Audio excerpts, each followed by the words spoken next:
One of the big questions that I get asked a lot is my best traffic source. Because if you've come across the Profit Copilot channel, you'll know that I delve into traffic generation like a lot. So I'm always discovering new traffic sources, I share them with the audience, and then of course people will come back and they'll say, well, what is your best one? You're sharing hundreds of potential traffic sources. What are your best ones? So this kind of answers it, right? So I'm going to give you 5 of my best traffic sources. You'll have heard of some of these. There might be 1 or 2 that are kind of new to you. So, watch till the end and then let me know what you think. So the first one, the most powerful traffic source that I use is email. Email is without a doubt the most powerful traffic generation method that I have. And that is because there is an instant, an instant audience. So every time I publish a new video or a piece of content on Profit Copilot, I email my email list, right? I just send out a short email and it says, I've got this new video for you.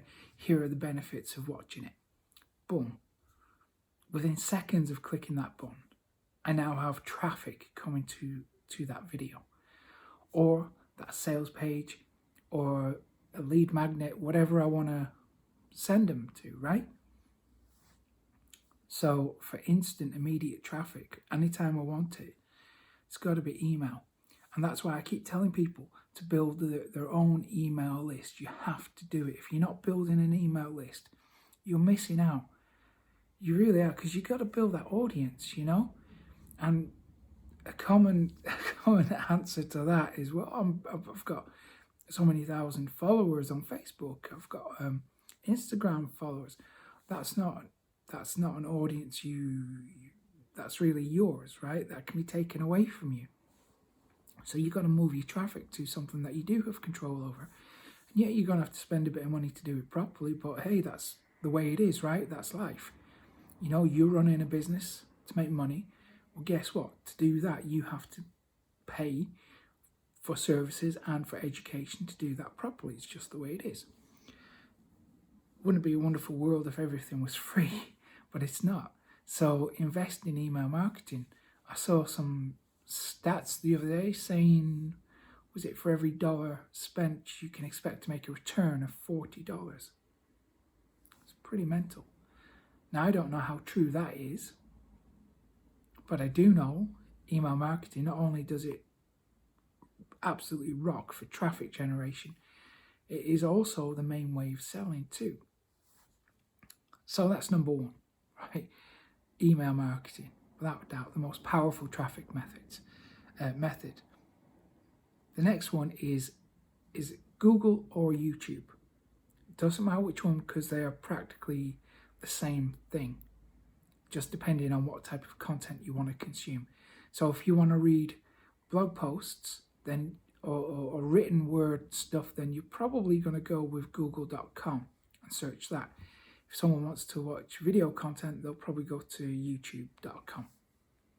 So what you can do, ideally, you want to create content for both of these platforms, but if you can just choose one, go with the one that you enjoy creating that type of content.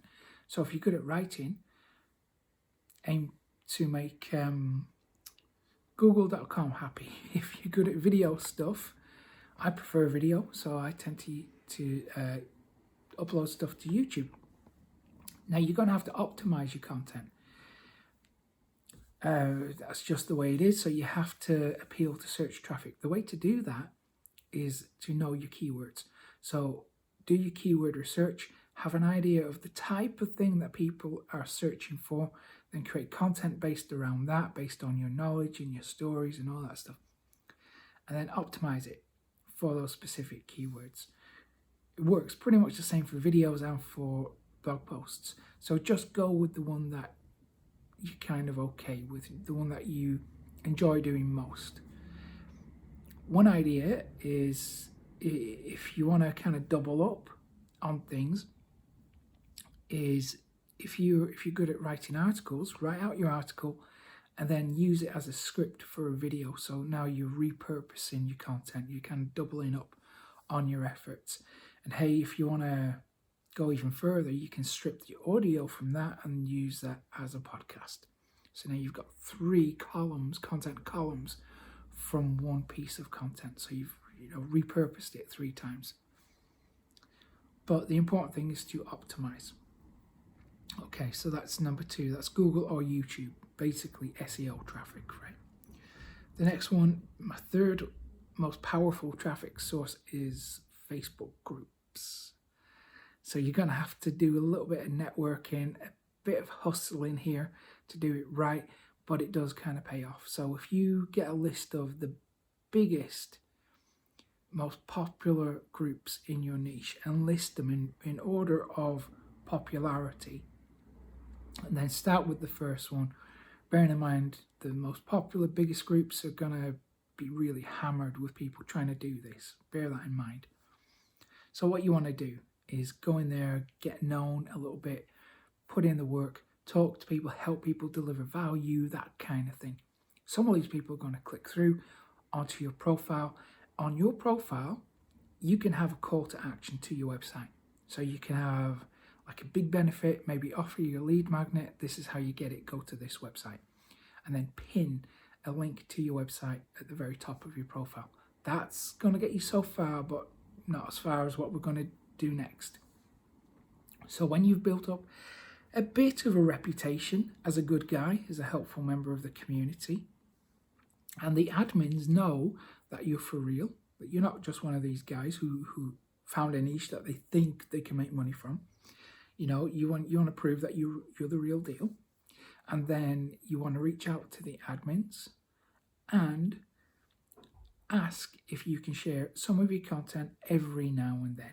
Maybe once a month, once a week, whatever. And offer to send it to the admins first so they can approve it.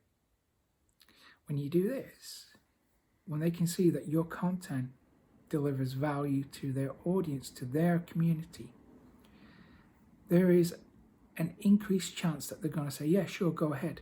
Now, I did this for a long time on Facebook with some of the big groups until some of the admins kind of realized that people liked my content more than their content. And that's a problem sometimes. So bear that in mind. This method is going to get you so far, but if your content kind of outshines the stuff that the admin of the groups are creating, they're gonna let you do that for very long. There's a very popular Facebook group.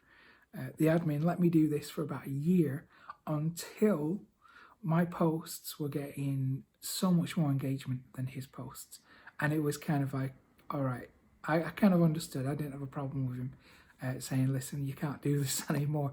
It's not good for me. It's fine. So bear that in mind. Okay, that's a good problem to have, I think, because then you really are building an audience, getting a following behind you. So Facebook groups. So the fourth traffic strategy I've got for you is to use a website called scoop.it.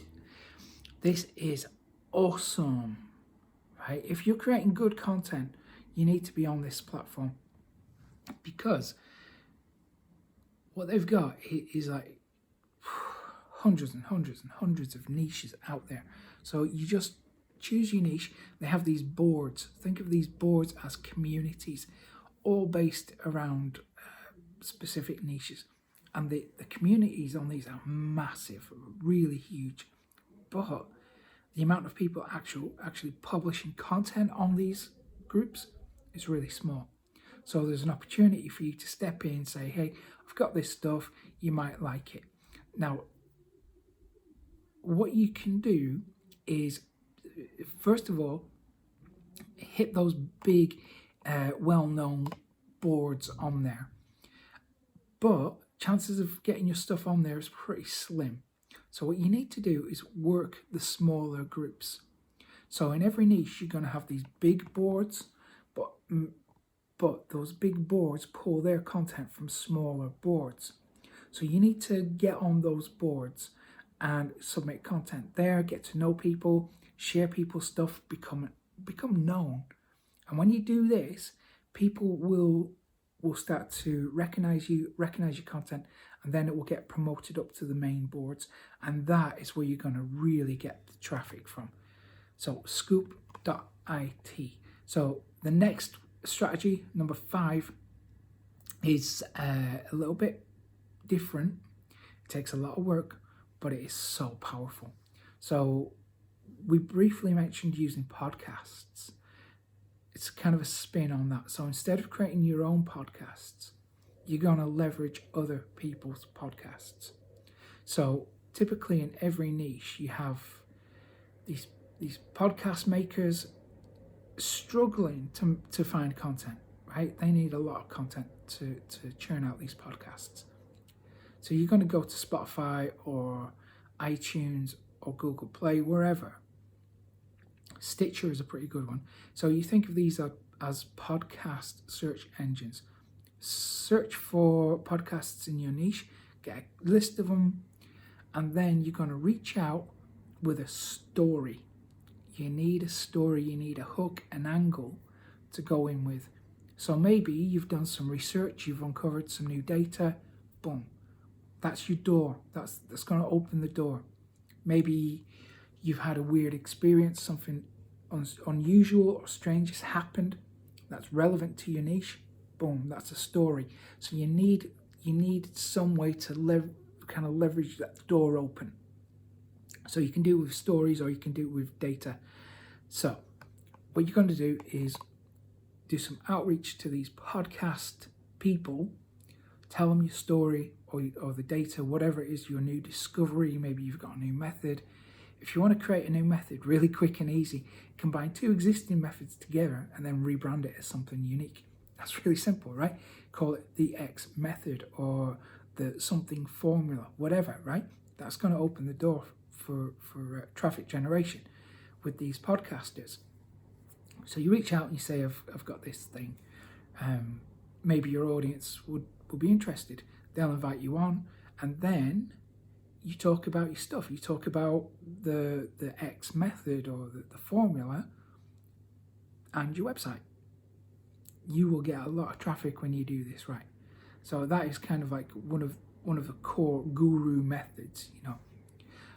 I personally am far too introverted to do that for myself, but I've done it for my clients, and we've opened the door and got them some pretty awesome exposure as a result. But for me personally, you know, I don't like being interviewed. I just like doing the video thing whenever I feel like it. I don't like kind of being put on the spot and ask questions, because I'm a bit too shy for that. Okay, if you found this useful, give it a thumbs up. If you didn't, give it a thumbs down. And hopefully, you know, you've enjoyed this. If you have, subscribe to the channel and hit the little notification bell thing so you get notified the next time we upload one of these videos, which is probably going to be pretty soon. Take care.